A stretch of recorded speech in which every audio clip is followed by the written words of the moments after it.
Hello বন্ধুগণ, আজকে আমি তোমাদের মাঝে আমার ঈদ আনন্দ শেয়ার করব। তোমাদের ভাইয়াকে সালাম করে সালামি দিলাম। তোমাদের ভাইয়া দোয়া দিচ্ছে। তোমাদের ভাইয়ার দোয়া এত কাজে লাগে যে আলহামদুলিল্লাহ আমি ছোট-মোটো একটা জলহাত্তি তৈরি হয়ে গেছি তোমার ভাইয়ার দোয়ায়। আমি সালামিটা তাড়াতাড়ি নিয়ে বুদ্ধিমানের কাজ করছি। কিছুক্ষণ পর সালামি নাও পেতে পারতাম।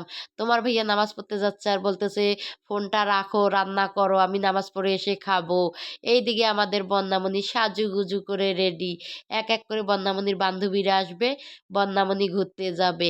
এইদিকে সিনহা মামুনি চলে আসলো, সাদিয়া চলে আসলো, রিপ্তি চলে আসলো, বন্যামণির মামাতো বোন, চাচাতো বোনেরা সবাই চলে আসলো। একসঙ্গে করে সবার বাসা যাবে আর সালামি নিবে। এইদিকে সাদিয়া বলতেছে, "মামি আমাদেরকে সালামি দিবেন না?" হ্যাঁ, ওদেরকে আমি সালামি দেব।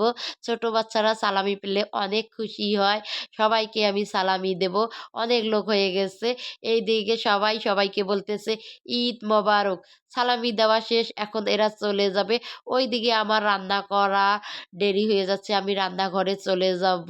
তোমার ভাইয়া খাইতে চাইছে। এইদিকে আমি গরুর মাংস রান্না করছি, পোলাও রান্না করছি, আমি পটল রান্না করছি, শাক রান্না করতেছি। এইদিকে দেখেন আমি চিংড়ি মাছ রান্না করতেছি। চিংড়ি মাছের কালারটা অনেক সুন্দর আসছে। ঈদের মধ্যে যদি 7 আপ না থাকে, কোন আইসক্রিম না থাকে, বাটি আইসক্রিম না থাকে তাহলে ঈদের আনন্দ মনেই হয় না। এইদিকে হাতে মেহেদি পড়তেছি।